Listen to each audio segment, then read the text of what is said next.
Nerds Reading Books Book Club. I think we nailed that one. Oh.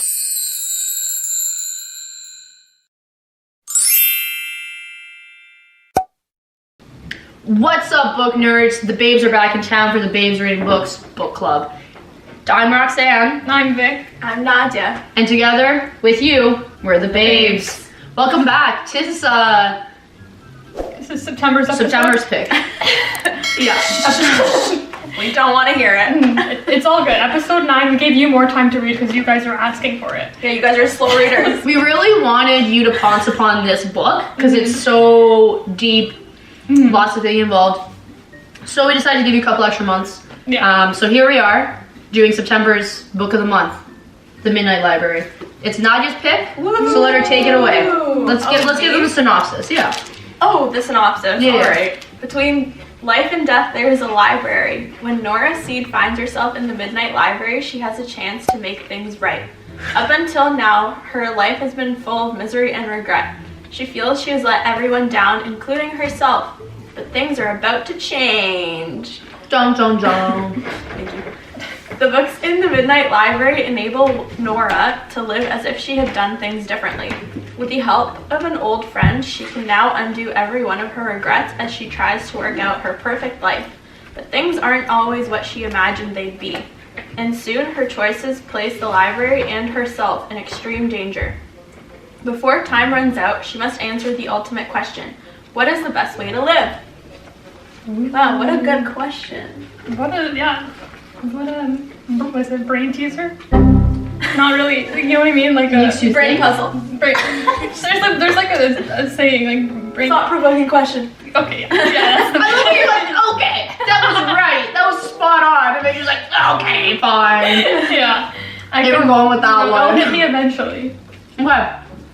So, now did you want to start by saying the ratings or the reverse? Do you want to rate it last? I don't know.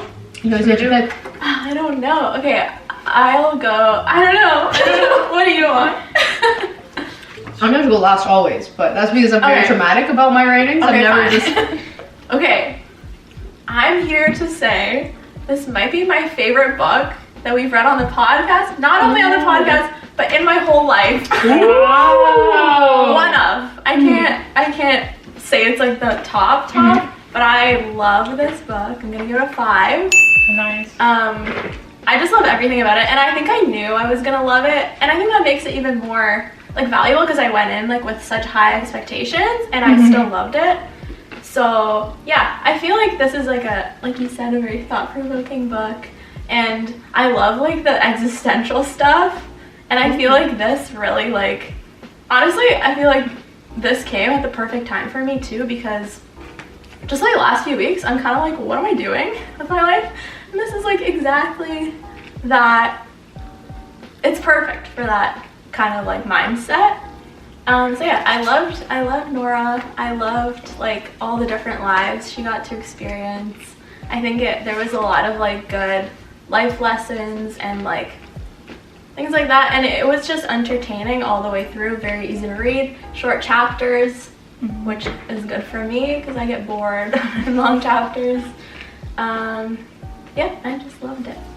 Nice. My turn? What? Well, Nadia, guess what? It's the first book that you picked that I like. Look at you go. Honestly, I have to agree with you. This is one of the best books I've read. So I'm going to give it a 4.75 because I know I rated one of them 4.5, and it's definitely my favorite we've read so far as well. Opposite to you though, when I read the first chapter, I was like, I'm not going to like this. Because I don't like to think when I read books. As you've seen from my choices, making mysteries, I pick stuff where you don't need to think. I just want an easy read. I want, just thoughtless books that like just easy to enjoy and read. Like that's why I like to read. I like to read because I like fiction. I like my fun stories. I don't really like stuff that's like real and like thought-provoking. Because like, I don't know, books to me are fun. So, you know what I mean? Yeah. Like literally baking cozy mysteries. But yeah, I really, really like this book. It surprised me because I did not like it at first, and then like I was like, I don't know, I loved it. it was so well written. I can see why it's a #1 international bestseller. I can see why it's famous on TikTok. Yeah, really like for someone who does, like, again, like, I don't really like this, like, you know, like the existential stuff and like the thought of multiverse and stuff like that. I hate those kind of things. Like, I don't like to think. I don't like deep thinking stuff. But the way it was written, I thought it was the perfect amount, like, perfectly written. Like, for someone like me who doesn't like that, I think it's like the perfect amount, but also a little bit more than I'd want, if that makes any sense. I don't know if I'm making any sense. But yeah, I really liked it. I liked Nora. I liked her growth throughout the whole book. I'm a sucker for character growth, and a lot of growth in this book. And yeah, it was really interesting, really well written, really liked it. And it also makes one of the few books that has made me cry. My list is very short. Any TV show, I'll bawl my eyes out. But the books, it's very short. And I'll tell you which part. Okay. I'm excited to hear. Soon. Conversely to my pure victory, this is a poorly written book. Okay? The pages, again, have the annoying little thingies or whatever. However, regardless of that, this also is very fond in my head and in my heart. And I give it a 4.25. The only reason, it is one of my favorite books that we did, like one of my top ones that we read. And I think very fondly, and I definitely would recommend this to people. It was just hard to read because like there was parts where I was like, the rules were really hard to understand at first. Like I got it like later when we like, so that like the rules of like the Midnight Library, like just when they were, the way they were explaining it, I had to like reread it and it still didn't make sense. And I was like, something's missing. So I was like, okay, fine, whatever. Like I'll get the gist of it later. But yeah, I like the content. I really like what it was, like the theme of it and like kind of like the whole point of it was, it did make me cry. And it didn't have, you know how like you were telling me about how someone was reading it on like TikTok and they were like that moment. So I didn't have. That was a different book. Oh. I was talking about It Ends With Us. Oh, okay, Yeah. that makes sense. I thought it was for this one. I was like, I didn't have that moment. I was like, I like went back and I was like, did I miss it? Like what? But no, I really did enjoy it also. But yeah, mine are the, like minus those few little things. Honestly, I really did enjoy this book and I highly recommend it. It's definitely worth a read. And this is funny because this is probably one of the few books, I think this is the book that I have the least notes on. Because I was just able to enjoy and read and stuff. But yeah, granted, I did read this alone on a bad mental health day, the first chapter, and I was like, we're gonna put this down. Because it just gets it's just very like dark at first, but then later I was like, no. I was on the TTC and I was like, I'm Oh yeah, it's a very shockingly So, it doesn't waste any time at the first chapter. so- I was like, whoa. Also, I would say like the first half is pretty sad and then it gets better. So if you can push through, it's worth it. Yeah, very worth it. But yeah. Alright, Nice. let's get into the book. I get into my notes. Look at that. heck yeah. Oh my gosh. Also, yeah, I don't take notes while I'm reading it. I take notes after, which is why I usually don't have notes. But I did it this time. I made sure to go back. Anyway, but that's probably a better idea. But okay, so we'll get into it. So the book opens with Nora sitting in a library with her old librarian, or her current librarian, I guess, Mrs. Elm, and they're playing chess. And this is like Nora in high school, so that's why she's with her librarian. And Miss Elm gets a call, and it seems like a pretty sad call. And later, so this is not revealed right away, but we later find out that it was someone calling Mrs. Elm to tell her that Nora's dad just passed away. So that's kind of like the first chapter though, Roxanne. It's very sad. Yeah. As Roxanne was saying. I didn't realize, like, I think it was like that chapter and then I think like the next one. Oh, okay, the next Yeah, one like too, the next few, The next sorry. few. Okay, so then the next few are 19 years later, and it just goes through a bunch of horrible things that happened to Nora. So I'm just gonna list them. So first, a guy named Ash knocks at her door to let her know that her cat Volt has died. So she has been living alone with this ginger cat, and she really loved him, and just found out he died. So Side note, sick name. Voltaire. Voltaire. I love that name. Yeah. I don't know why. I was like, I really love that. Isn't there like a Voltaren rub or something? Voltaren ammo gel. It's for like muscle. Yeah. Voltairean. Yeah, that's what I'm But yeah, so very sad. He does help her bury the cat, which is a very nice gesture for someone who doesn't really know her. Isn't that crazy though? I don't know if That was my audible.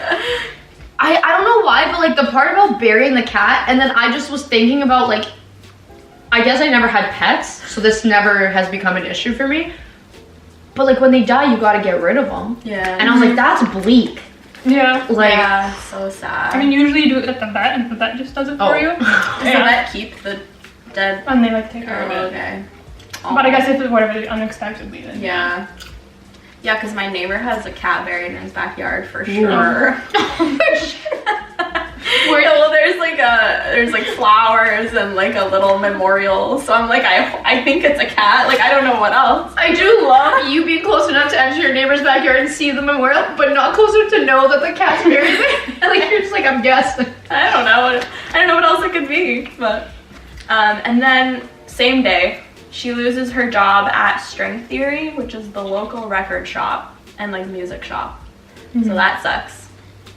Then her ex-boyfriend Dan texts her that he is miserable without her. And she realizes that she has ruined his life. And she, again, is blaming herself in a horrible mindset. Then she sees her brother Joe's friend Ravi. And Ravi tells her that Joe was in town and she did not know about this. So Joe, her brother, is avoiding her. Joe's a snake. He's a snake. And the reason she thinks he's avoiding her is because they used to be in a band together, and she decided that she didn't want to do the band anymore, and that was like his dream. So she killed his dream basically. Then we also find out that Nora was a fantastic swimmer and she was destined for the Olympics, but then she quit swimming. So she's like, oh, wasted potential, I'm a failure. Then her neighbor, Mr. Banjari, tells her he doesn't need her anymore because she used to get his medication for him, and for some reason he's like, someone else is doing it, I don't need you to do it anymore. And she's like, great, no one needs me. Then she also used to teach piano lessons to this one kid, Leo, and Leo's mom calls Doreen and she's like, where are you? And Nora's like, I forgot, I'm having a horrible day. And then Doreen says, you know what, let's just stop doing piano lessons altogether. Leo's pretty busy. So pretty sad. Now she literally has no reason to, you know, she has nothing to live for. That's how she feels. So she decides she doesn't want to live anymore. So she texts her brother and she writes a note. And then she wakes up in a library of sorts, an infinite library, and we don't know what's going on. The clock is stuck at midnight here, and Miss Elm, the librarian from the first chapter, is there. And Miss Elm explains that the Midnight Library exists between life and death, and it contains basically an infinite number of books, all of which are a version of her life that she could have lived, like had she made different decisions. Miss Elm shows Nora the Book of Regrets, and it's very heavy. And yeah, Nora goes through it, and basically I think Miss Elm explains the concept a bit, like you can choose a book based on your regrets and like see what happens in that life, and then if you don't like that life, you'll just come right back to the Midnight Library. Yeah, it's like the minute you feel disappointment, right? Yeah. So it's like she can't stay there no matter what. Like once she feels disappointed, she's out of there. Yeah, she just automatically is, like, comes back. Yeah. So one of the regrets that she had was leaving her fiance Dan, and she chooses that life first. So she says, give me the life where I marry Dan and we have a pub together, which was Dan's dream. So she arrives in that life, and she, yeah, I should mention, when she arrives in a new life, she doesn't remember like anything that has happened in that life. So she kind of is thrown in and like has no idea what's going on. So she kind of has to piece things together. That to me is terrifying. That's so scary. Yeah, never be able to just like mold in like so seamlessly. Like how? Like big flaw. Like why like and people are gonna think you're crazy. Yeah. Like, you know, anyone you don't interact know, with. like things about yourself or your... Or maybe I would do good because my memory is bad. So you can just like blame it on that. But yeah, very scary. But yeah, so she arrives and they have a pub together or whatever. It seems like they're not super happy together. Shocker. Yeah, eventually she finds out that Dan cheated on her in this life. And yeah, and he's just generally unhappy, even though the pub life was his dream. And he's just like not good to her. So that was like really quick. I don't know if I missed anything important, but yeah. But it was just essentially that like the whole time she was like, oh, it's Dan's dream, and I was like, how do you not hear yourself? But yeah, that's the journey she has to go on. You know? I know, but like that's like the easiest one, you know. So I get, but like also part of it is like he's still a heavy drinker in that life. So one thing in her root life is how they call it, is that like he becomes a heavy drinker. He texts her all the time and stuff like he ruined my life, blah blah blah. And then it's like he's like the same old garbage man as usual, like shocker. Not good. Yeah. Yeah. That was pretty much in that life. Yeah. I don't remember anything. Yeah. But yeah, so she feels like disappointed with this life, so she jumps back to the Midnight Library out of this life. Then she's talking to Miss Elm again, and Miss Elm was like, okay, like what other regrets do you have? And she says that she regrets letting Voltaire, her cat, go outside because she believes he was run over by a car. That's how he died. So she wants to see the life where she keeps Voltaire indoors. So she gets to this life and she finds that Voltaire is still dead. Yeah. And she's like, what's up? And apparently Voltaire has an underlying heart condition and he never actually got hit by a car. He was just destined to die young because of that. So live fast, die young. Live fast, die young. That's Voltaire's motto. Things aren't always as they seem. Exactly. So now she returns back to the library, and now 2 of her main regrets are gone. Yeah. 1, the life with Dan sucks. 2, she wasn't responsible for Voltaire's death. In fact, Miss Elm says that she gave him the best possible life she could have. So he was very happy with her. Great. Yeah, then another thing. She regrets not going to Australia with her friend Izzy. And I forget why she didn't go, but there was something. I don't remember either. Yeah. The only thing I didn't like this part of the book, where it was like it was supposedly her best friend, but like she was like they never like really kept in contact and stuff. So I was like, what was the point? Like it just felt like Izzy was just like this like side piece thing that like they kind of hovered in her face, and I was like, I never got like that, like a vibe about Izzy. But everyone else, I feel like I got a vibe from, but not her. I think they were just like emphasizing like.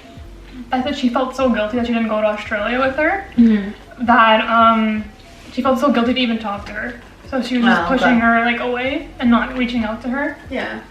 So they were just like emphasizing that. So she goes to Australia with Izzy, and she like kind of wakes up in this new life, and she's like swimming or something, and Izzy's nowhere to be found.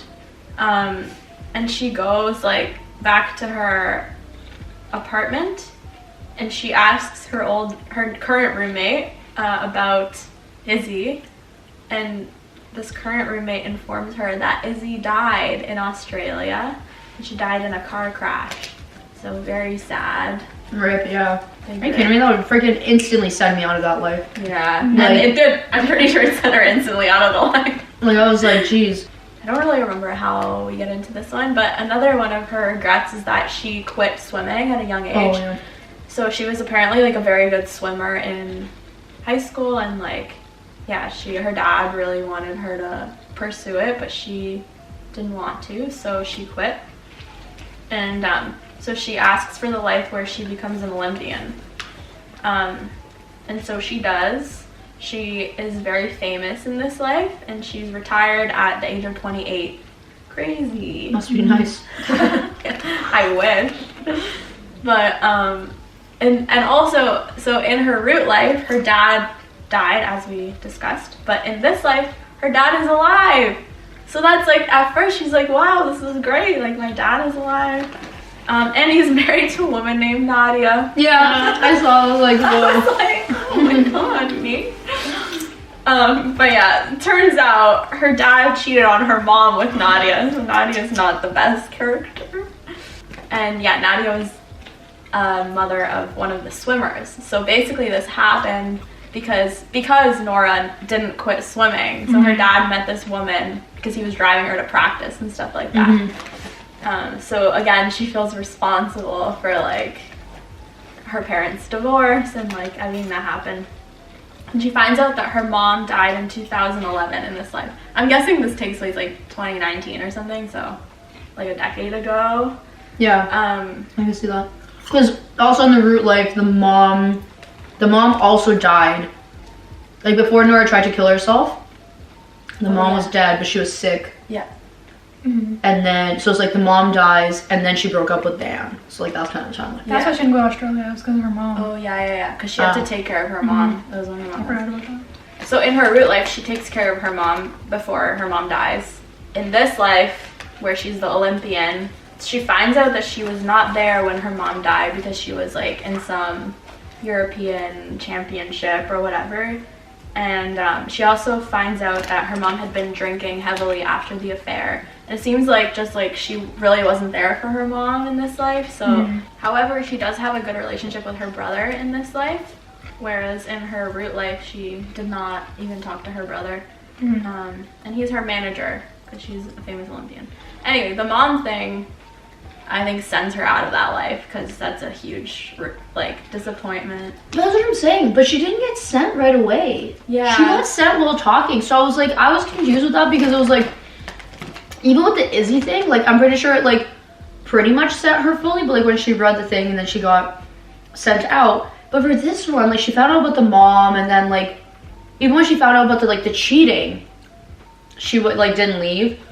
But then like she was on stage and then she left mid speech. Yeah, and she gave this like big speech on stage. I guess that's why, like, I don't know. But yeah, she gave a big speech about how like the Olympian famous life is not like all it seems to be. Yeah, and then she's gone. Poof, gone. Then back in the Midnight Library, she's talking with Miss Elm, and Miss Elm had suggested to Nora when she was younger that maybe she could be a glaciologist because apparently she was into that. So her next life is life as a glaciologist in Svalbard. I don't know how to say that. What? Svalbard. You know how to say it? I beat me. I think that's like a place where it's like there's no sun for 3 months. Or No, the reverse. So right now they're peak sun. It's only sun. Yeah. Okay, yeah. Because I remember one of the guys was saying, like the day never ends. Right. Yeah. Right. Okay, yeah. So she's there, and she's a glaciologist. So cool. That's like her childhood dream, or like what she thinks is her childhood dream. Anyways, here she meets a guy named Hugo. And she's kind of like, oh, Hugo seems a bit strange. Like, he seems like he shouldn't be here. Like, he belongs somewhere, like... He's a man. Like, he belongs, like, you know, in a tropical location, just lounging or something. And she said he looks Parisian, or French. French? Yeah, okay. Yeah, so he, like, just looks a bit out of place. And she finds out that Hugo is just like her. That he is also jumping from life to life. And trying to figure out what life is for him. And he likes to call them sliders. So that's like fun. the burgers. So and he's been doing it for a long time now. Yes. So like she got some insights. Yeah. On like how it works and stuff. Oh yeah. Like I forget what he said. Was it him that explained like the multiverse concept? I think so. Yeah. Yeah. So yeah, he was just saying like, you know, that there's all these parallel universes existing all at once. Schrodinger's cat. Exactly. Where it's like, did you learn that in university? Yeah. In physics for some reason. It was one of the cooler things where it's kind of like something only exists because you perceive it, but in reality both things exist. It's just your it was crazy. It's crazy. But yeah, they were explaining it and I was like, whoa. And they were doing physics talk and I was like, Roxanne's eating this up at home. He's gonna give it a 5.5. Literally, yeah, but that was very interesting. And yeah, that's a fun little thing. And then another thing that happens there is while like the scientists are exploring the glaciers or whatever. She is put on bear watch, so if a polar bear comes, she needs to let them know, you know, and like make sure he doesn't get the other people. So she's just like walking in circles for a while. Yeah. Like she mentally checks out, and I was like, bro, Yeah, you're on bear watch. I know. Oh, this was annoying because yeah, she mentally checks out, and then like she hears a noise, and it's like, oh, it's just a seal or something. I forget. And she's like, oh, phew, I'm safe. And then she hears another noise, and it's much closer, and it's coming at her, and it's a giant polar bear. And I was like, idiot. Yeah. I knew it was coming. Like of course. It's like, hold the gun. Like, Yeah. I love how they were like, hold the pan first, make noise. I was like, no. Yeah, so she's in like a state of shock at first, and then she fires this the flare to let people know that's the first thing she's supposed to do. And it's like quite loud, I guess, so it's supposed to scare the bear, but it doesn't. It doesn't scare the bear. So then she grabs and the gun is too far away from her. So she grabs the pan or whatever, and she starts banging the pan, and somehow this bear leaves. I don't get how, but it works. He leaves. And I guess like the importance of this is that she realizes she wants to live. She didn't want to die. Her first breakthrough. Well, at least not by polar bear. Yeah. Like, I feel like if I had a list of things, number one, way I would not want to go, drowning. Oh. Number two, being set on fire. Oh, it's Or trapped in a burning building or container of sorts. Yeah. Now, number two. Three, suffocation. Of like Similar to drowning, right? Like claustrophobia. And then someone's arms around my throat, and then probably polar bear. You know, so it's like it's a pretty tight. Like of all the ways we could die, polar bear is up there. It's up there. It's up there. Like getting like just ripped to shreds. No. Yeah. No thanks. But yeah. So anything else for that one? I think that was the main thing was the polar breakthrough, because that was the first time in the whole book that we've had a positive reaction to something. Yes. That she, you know, is starting to value Yes. life, even though it might not be for the right reasons yet, but Yeah. she had some kind of feeling Yeah. of wanting to live. And this is also the life that she was in the longest. Yeah. So she, like, the last few lives, like, she was kind of in and out, like, pretty quickly within, like, you know, a day or two or whatever. But this one she was in for, like, I don't know, several days to a week or something. So that's, like, progress, you know? It's like, oh, she doesn't hate it, but she doesn't love it. So she eventually leaves. And then... Okay, yeah. And then, she's talking to Miss Elm back in the library about how she regrets leaving the band she was in with her brother because, like, she loves music and they were actually doing pretty well, and, like, she left, I don't know for what reason, like something, I forget, but... She like she would get panic attacks before going on stage. Yes. To a point where she was kind of like, why do I want to keep doing this to myself? Like panic attacks are no fun, so she was like, I just can't. Yeah. Oh, and then also Dan. And So Dan, they so like she kind of put up with the panic attacks, so like that, and then on top of that, when they were like gonna sign a label or whatever, Dan was kind of like, Yeah, Dan didn't like it, of course. Classic Dan. of course. Yeah. But anyway, so she chooses the life where she is a rock star, where she stayed with the band. And in this life, she's very famous, and she's dating a famous actor, Ryan Bailey.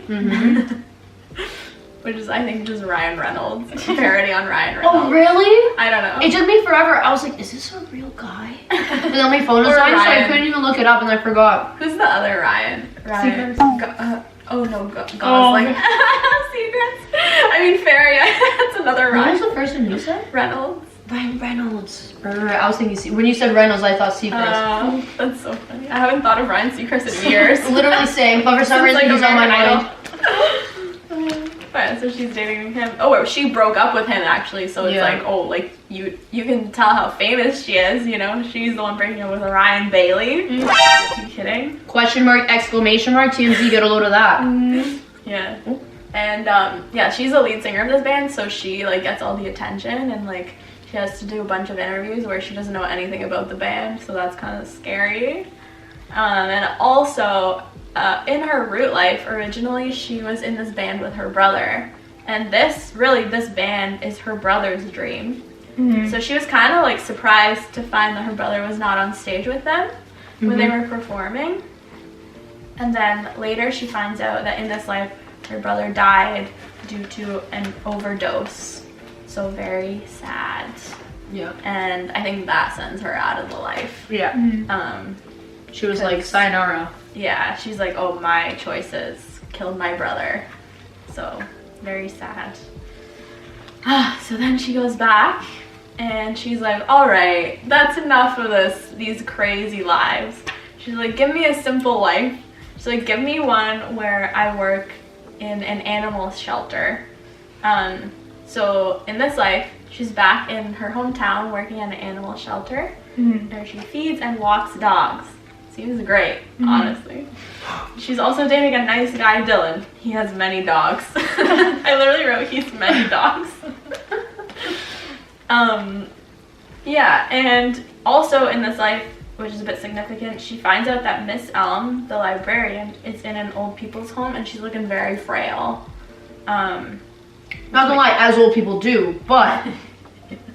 Yeah, but... Did she visit her in this one? Not in this one. Okay. So she just finds out that she's in the old people's Way to give it away, babe. Spoiler alert. I'm gonna remember it. Me and Nadia haven't read that part yet. We're not there. Not there. Jumping ahead. But yeah, so Dylan's like, seems like a great guy. She likes Dylan, but she feels guilty because she doesn't love him.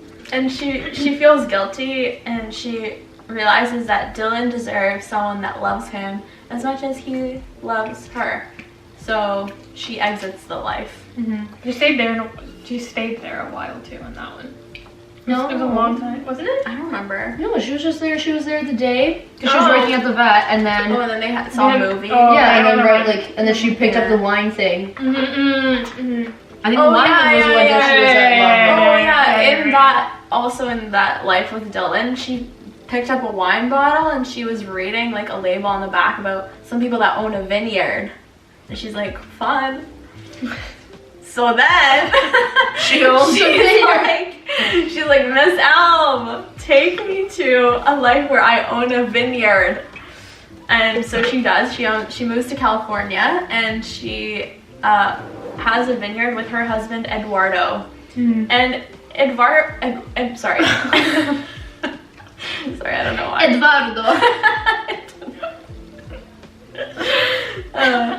Eduardo, he seems like a perfectly nice guy. Like, this life seems totally fine. Vineyard life, fun, nothing wrong with it. However, she wants to try other lives. She's getting greedy at this point. She's like, I've tried this many, I want to try more. Then, literally, I've been numbering the lives up until now. Then I have 9 to 99, because I don't really know. Yeah, but she just did everything. Yeah, then she just lives a million lives. She just does everything. I literally can't remember any of them. They're not really significant. Yeah, there's one chapter where you literally listed every single like thing, and I was like, whoa, okay.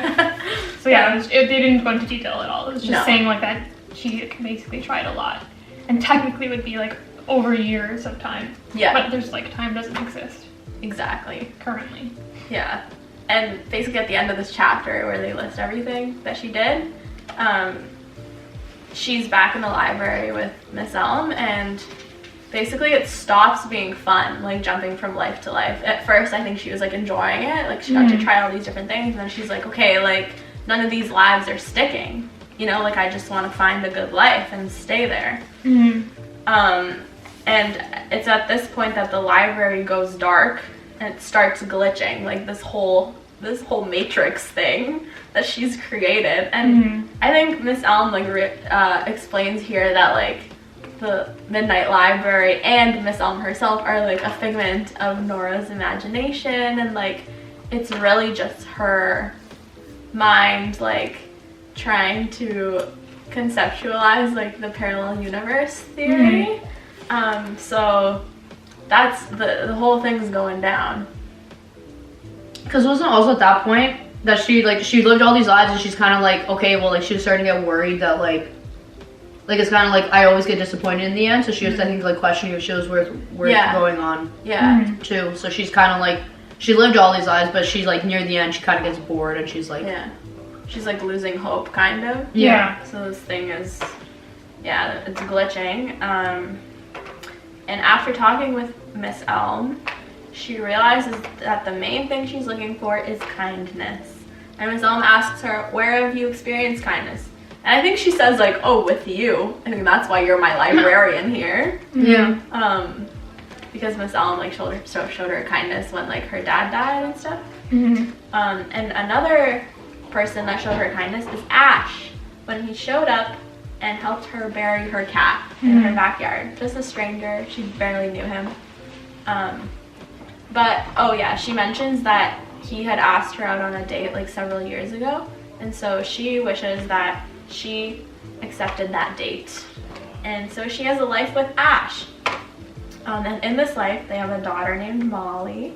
And Hey, poppin' Molly. Literally out of her coffee. so true. Relatable. And Nora teaches philosophy at the university, and her husband's a surgeon, so like there's no money issues. She's happy with her job. She has a gorgeous kid, a lovely dog named Play-Doh, really cute, and it's a pretty good life. I love how because like when you jump in lives, she doesn't have any knowledge of like Oh life. yeah. And she just interrogates her kid, Yeah. Yeah. which I was like, that's Yeah. She's like, so let's wrong, play a but, game. like, so great. What's your name? Yeah. What's Daddy's name? What's he like? Do we like each other? Like, what a stupid set of questions. I Yeah. was like, girl, this is what you're gonna ask? Be like, have you thrown any fruit behind the couch recently? That's the question you Where's ask the money kids. kept? Yeah. So in this life, she finds out. Oh yeah. Okay. She is walking through town and there's like a police altercation. She's like, "What's up?" And she finds out it's Leo, her old piano student, and he's getting arrested. This guy went off the rails, and she finds out that it's because he didn't take piano lessons. So she is the reason that Leo didn't get his act together, really, which is really sad. And another thing, Mr. Bangery, her neighbor that she used to get medication for, he's in an old person's home also, which she knows he really didn't want to be in, and I think that's because of Leo. I kind of forget, but it's also like somehow directly related to her, so she feels pretty bad about those two things. And yeah, she really loves this life. She wants to stay in it, but she feels herself like slipping away. She stayed there for a long time. Yeah, she was there for a long time. And yeah, and she returns, and basically the reason she returns to the Midnight Library is because she doesn't feel like this is her life. Like, she was kind of thrown into the middle of this great life, but like, she's like, it's not fair that I get to live this life that I didn't like create or whatever. So then when she returns to the Midnight Library, this place is in shambles. It's collapsing. The books are burning. Time on her watch is moving. So up until now, it's been at midnight. Now the seconds are ticking. So it's midnight and 1 second. Yeah. Library. Yeah. And Miss Elm is like freaking out, you know? She's like, you gotta find like the last book. She's like, all these books are burning, but one is not gonna burn. And so Nora's running. She finds the last book, and it is a blank book. And she wants to return to her root life. Like, she's realized she's lived all these lives, but none of them have actually been hers. She was just thrown into them. They're all different versions of her. And like, the real her lives in her root life, and she wants to get back there. So in this blank book, she starts writing like, I want to live. That doesn't work because wanting is a lack or something like that. And then she writes eventually like, I am alive. And she returns to her root life where she is like half, you know, she almost died. So she's like feeling very ill. She is very sick in this root life, but she goes to Mr. Bangery. He helps her out. She wakes up in the hospital. She's fine. She's alive. Great news. And not only she is alive, but she's full of hope. and she wants to live. Mm-hmm. She reconnects with her brother Joe. He tells her he wasn't upset with her about the band. It was just because he was having his own issues. He needed to get his life sorted. And now they reconnect. They have a good relationship again, so that's great. And she starts teaching piano lessons again. She visits Miss Elm in the old people's home, and she promises to come and play chess with her for an hour every day. That's so lovely. And then Mr. Banjury, who helped her when she was almost dying, he shows her more kindness. He smiles at her or something, and she. That made me cry. Yeah. That was a moment. Sobbing. It's really cute. Yeah. That made you cry? When she thanked her neighbor and he smiled. He smiles at her. Yeah. No And then she thinks about how she's gonna get him flowers. Yeah. That's what got me real good. No way. Yeah. That's Got me. crazy. I cried a bit there, but I cried mostly in that life with the happy life with the kid. Did y'all cry there? No, it was just. No, I'm trying to think if I cried. I think the only thing I could think of, maybe when I cried, maybe, like I can't even fully say with 100% certainty. I think it was the part where she wrote, "I am alive." Oh, But even then, I don't know. I don't think so. Yeah, for me, it was that specific moment. yeah. That was a really cute moment. Got me good. It's crazy. Yeah. Okay. Sorry. Yeah. Continue. But yeah, so that's pretty much it. Then I have a little blurb. Oh, okay. Let's read it. Not his thoughts. Just to wrap everything up. Mm. I wrote, I think like the realization she comes to is that like a simple life is like the best life. And it's her current life is full of hope and possibilities.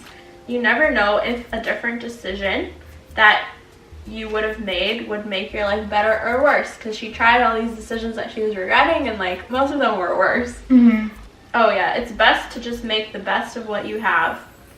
And at the end, it's like not knowing what will happen is the best part. So yeah, that's pretty much it. Yeah. I think it also like ties in with the concept that like everything happens for a reason. At least that's what I took from it. Or like kind of like summarizing it. It's kind of like everything happens for a reason in life, which is very much how I live. So you just gotta accept it and you just gotta believe that it's like meant to happen, you know what I mean? Yeah. Like even if it's not a good thing that happens, like it's meant to happen, Yeah. and you're gonna learn something from it, or it's gonna, you know, lead to something else. And I think that's what Nora kind of discovers, like even though she was upset with everything happening in her life, like it all happened for a reason, and she's now in a great place where she loves her life and is full of hope and, you know, opportunities, and she's happy and stuff. So I think that, yeah. Yeah, same idea with like, oh, like you could have done something different. Like maybe you would have been happy in a different way, but it's like you can't forget that like you would have different pains and kind of thing. So it's like you're given the pain that like you can run with. Yeah. That's kind of what I got too, yeah. But I agree with both of you guys. Side note, hilarious though. Also, I don't know if maybe this part mildly gave me beef with the book, but the part where she starts telling Joe about Evan, so the guy that he ends up with in the end, I love that part. I hated that part because I was like, you're tossing away the whole thing, and now you it's like the butterfly effect. You told him to do that, and now who knows what's gonna happen? Yeah. She's like playing God there. Yeah, I was like, She's enough. like, ask out Edwin. No, but literally that was how it was Ewan? spelled. But it's, I think it's Evan. Evan? Yeah. Oh, doesn't? Oh, sorry. Oh no. I was just gonna say, like, yeah, she was like, ask out Ewan last name, and he was like, how do you know this guy's last name? Yeah. But I was anyways, like, come on. Isn't and then she also, I don't know if they don't go on a date, or like she's gonna talk to Ash or something. Oh yeah, she saw him like when she was leaving the hospital. Mhm. She saw him like going in because he's a surgeon, and she was like, "Oh, I wonder how he is. Like maybe I'll ask him out." So she didn't, but she was thinking about it. So yeah, leaves us with what's gonna happen? But Part it looks two. like Nora's in a good spot. Yes. In the She's end. ready After the to journey. have a that good she went life. through. Exactly. I guess we gotta ask the question then. Do you guys believe in an alternate universe? Yeah. Ooh. Well, I think like they talk about it in the book, like it is like a scientific thing, you know, like and like I don't know, it is kind of like it seems magical, but like I don't know, like I think I'm more towards no, but I just really don't like thinking of that kind of stuff. I Really. also believe it, like, so I believe the science stuff, but I feel like it's all in the, like, I believe the part where it's like, the perception is that, so it's like, I feel like you can have any possibility, like, you can have an infinite number of possibilities, but since, like, we are technically alive and we're only perceiving, like, certain parts of it, that, like, that's why these things happen. Yeah. That's kind of where I lean, where it's like, I believe that there could be, like, a million possibilities, but only one gets lived out. I don't believe that multiple get lived out. But I agree with that. Yeah. Like, even if there are other ones, like, it doesn't really matter to us, you know, because we only get this one, so. Yeah, so. I think that's why I don't think of it. Just I'm choosing live in this one. But overall, I think this is maybe the second book we all agree on, that, like, we all What was the liked. other? I think the first one. One of Us is a Lion. One of Us is a Lion, yeah. Because it was like that was a basic That was read, good you know, vibes. like Everyone loved the baby. a classic. Yeah. all Oh, well, love don't the worry. baby. That book is about to become my new favorite because next month's book is Roxanne's pick, and it's As I Lay Dying. Let me read the synopsis for you because you will be just as shocked as I am once you crack open the book. You will be laying dying. Look, I might be. Guys, I'm not gonna lie to you. I'm like 20 pages in and it's looking grim. Luckily I haven't had to put it down and restart yet, so technically it's still above that one, but above Meet Your Baker. But okay, so let me read the synopsis. Okay. In Faulkner's self-described tour de force, a family grants a dying woman her last wish. Addie Bundren will be buried in her hometown. As a storm rages and a simple journey becomes a grueling endeavor, the family reveal their true opinions toward their matriarch. Told from the viewpoints of every family member, Faulkner's epic odyssey exposes their private thoughts, their wants and fears, and the jealousies and rivalries that lurk beneath the surface. I cannot read. This is what this book does to me. As they endure a series of hardships in their efforts to bring a relative to her final resting place, the realities of Depression-era Mississippi are laid bare for all to see. Harrowing yet compelling, this book takes the reader on an unforgettable emotional journey. Today it is recognized as one of the most brilliant novels in the 21st century. 20th century. Jeez. That's a bold claim. Yeah. So what part do you guys think I didn't read of the synopsis? The Depression-era Mississippi. So I think I kind of read up there and I was like, oh, nice. Oh. And then later, after I started reading, I read the synopsis again, and then I saw Depression-era Mississippi, and I was like, rookie mistake. But it honestly sounds kind of fun. That's what I'm saying. Doesn't it sound like a good sounds read? fun. Yeah, just wait. Okay. But yeah, so yeah, make sure you leave a comment down below. Give us a big thumbs up. Let us know what you thought of the Midnight Library. Let us know if you picked it up because it's gotten a recommendation from all three of us. It's worth taking a look, and if possible, I don't even know if I want to ask you guys to read along, but at least tune in next week to hear my opinion on this one. Whoa, Pretty we're gonna much. need more time. Tune in next month to hear about As I Lay Dying because I think this might officially be the bottom of the barrel for the Babes Reading Books book club by yours truly. So, This book is claiming to be the best book ever. we'll Maybe find it gets out. better. Yeah. Maybe, but make sure you tune in. next month to find out. But yeah, guys, thanks for coming along. We'll see you guys next month. And with that, Babes out.